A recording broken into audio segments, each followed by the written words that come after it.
Hello, goblins and ghouls. So, today I'm going to do something a little bit different. I've talked about music before, obviously, on this little podcast. I've even had a few of my own tracks that I decided to upload here just for the heck of it. And this time, I'm going to do the non fan challenge. I've done this on YouTube before with one video, and that was with Garth Brooks. So we're going to continue the country music direction. And this time, I'm going to be focusing on Miranda Lambert, a country pop star who is obviously famous. She's one of the biggest country music stars of all time. So the question is, can I tolerate some of her music? Will I be able to look past my preconceptions of the overall pop country genre and find at least one song that I can say, hey, I can at least get into this a little bit.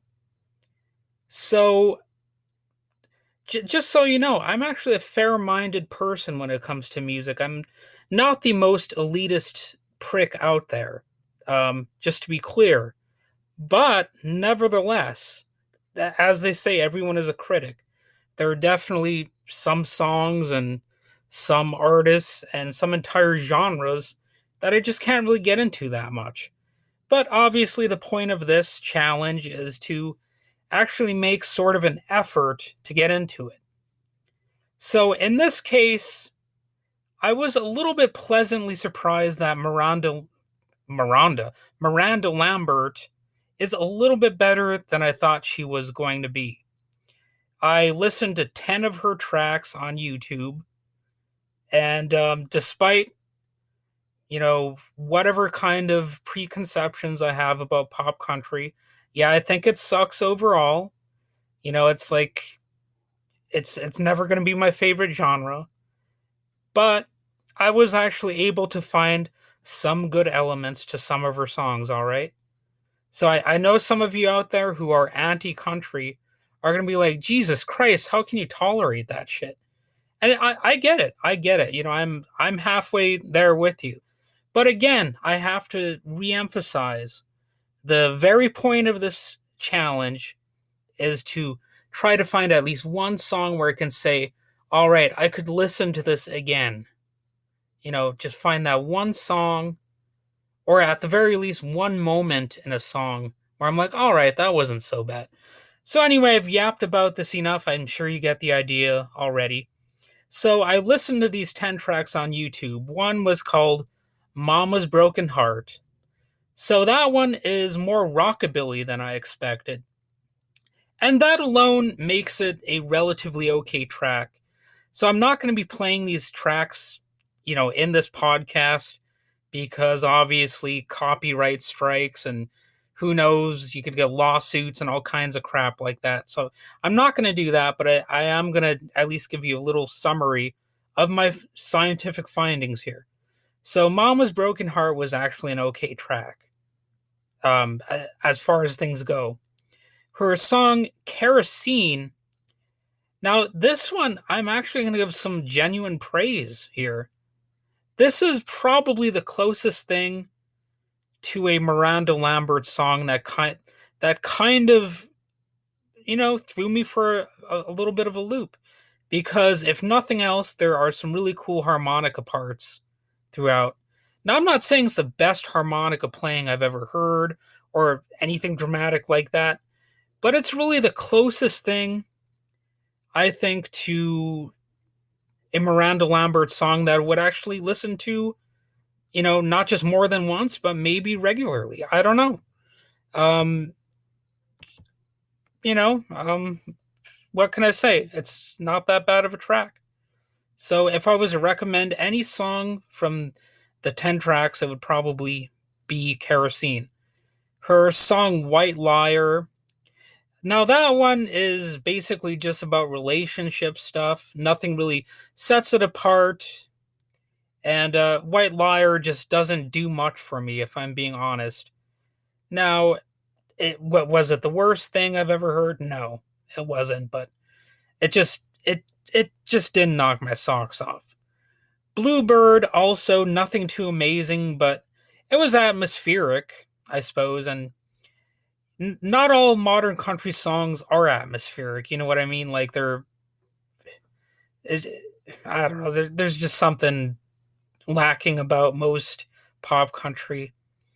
But that one, at least, for whatever reason, I put down the note that it's atmospheric. The track "Little Red Wagon," that song is a little bit on the flirty side, and she actually says the word "shit," which means, it's an edgier song. It's like more rock and roll rebellious, man. She says a swear word in it, so hey, I mean, whatever. Doesn't make it a good song or whatever, but if you're like a teenager or something, you might actually think it's cool for that reason alone. So she has a song called "Something Bad," which is a duet with Carrie Underwood, and it's got a decent drum beat. But one of my complaints is that the voices sound a little too similar to each other. There's a guitar solo that is pretty good, but it still doesn't make the top three of this challenge.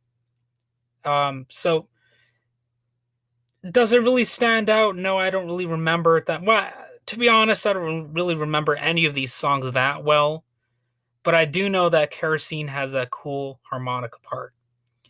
Anyway, moving on. Only Prettier. My my only note for that was meh. So that's obviously not a well-rounded criticism, but it kind of does speak for itself. If all I could think of was meh, that might not just be me um, being the problem. It might be the song that's just not really inspiring. And the next song I looked into was "The House That Built Me." So it's a slow acoustic thing, definitely like a tearjerker, and it apparently even mentions a dead dog being buried in the yard, if I remember correctly. And you don't really get that much more stereotypically country than mentioning a dead dog, you know? I mean, there's actually a song by the Vandals that's all about uh, a dead dog, and it's called Canine Euthanasia. So it's not like country alone deals with that sort of theme, but let's face it, it's really a stereotypical thing. And that's about all I have for notes on that song, so I assume that didn't really knock my socks off either. And there was also a track called "If I Was a Cowboy," and I just put down the word "nope" for that one. Nope. I guess that's my one word review.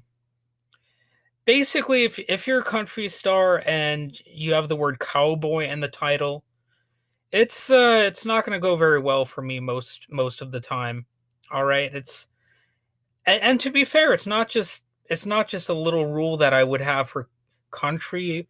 Pretty much any song that has the word cowboy in it, it's it's gonna it's gonna lose a star for that.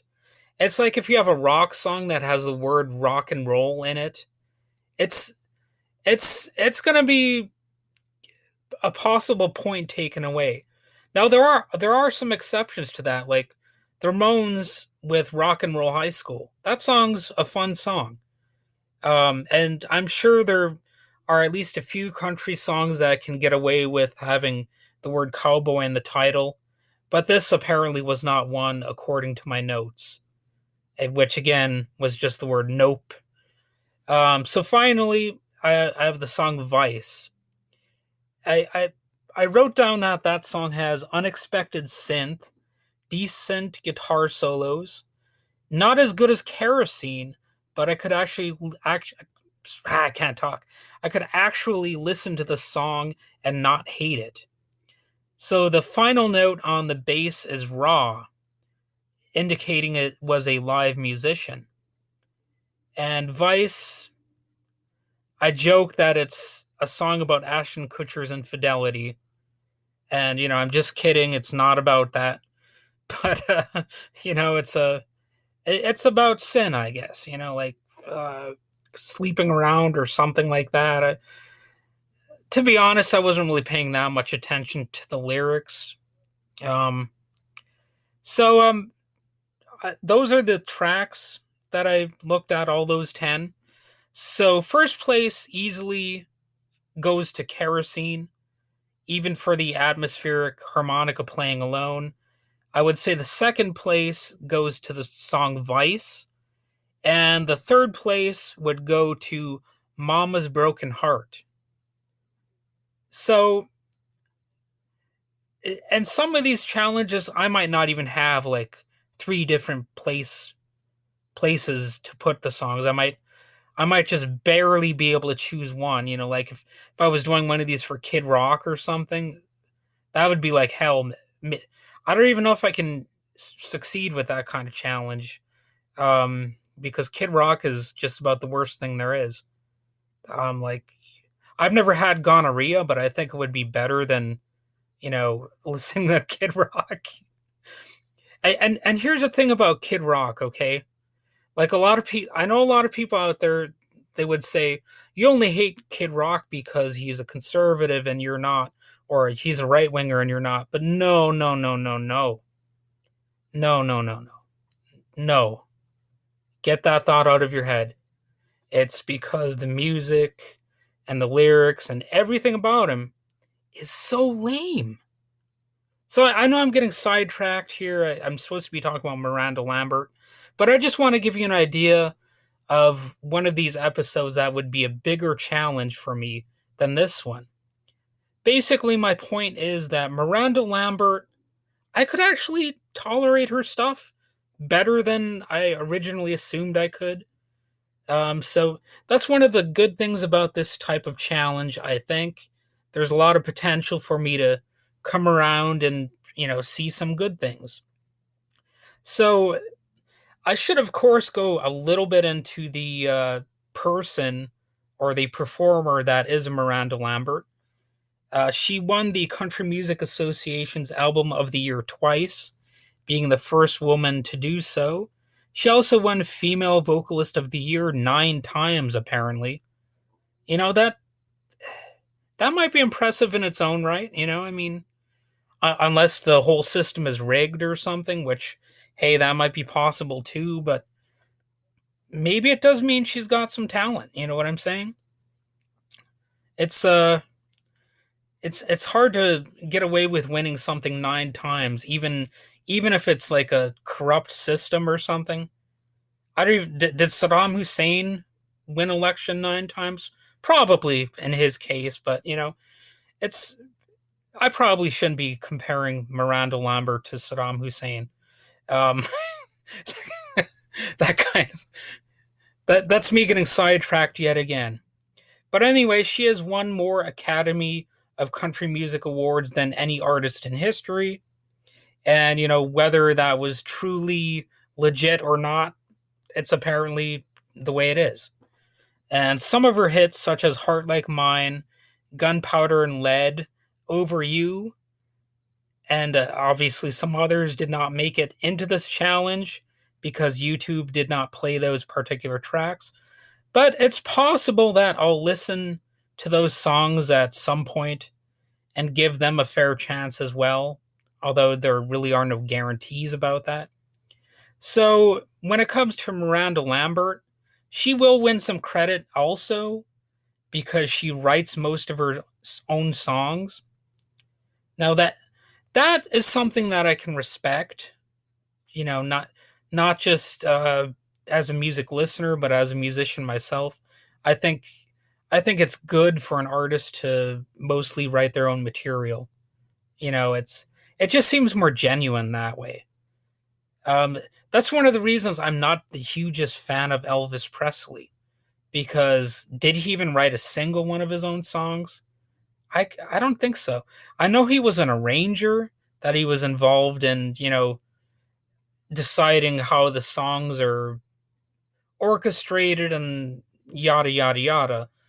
But there's always a reason, or there's always been a reason I've hesitated to actually agree that he's the king of rock and roll and all that kind of stuff. And really, the basic premise is that he just did not write his own songs. If you're going to be the king of rock and roll, or in this case, the king of country, or whatever genre, you should really be able to, write down lyrics, uh, compose the music, perhaps, just that kind of stuff. But anyway, I think I've said enough here. You get the idea of how this challenge works. Hopefully, I provide at least a bit of entertainment value for you. Um, I also wanted to do a quick video or a quick podcast episode that was not, about politics or anything like that, or social commentary so much. Although I suppose I did. God damn it, I have to always provide some sort of social commentary, don't I? But anyway, it's I'll get back into other topics pretty soon here as well.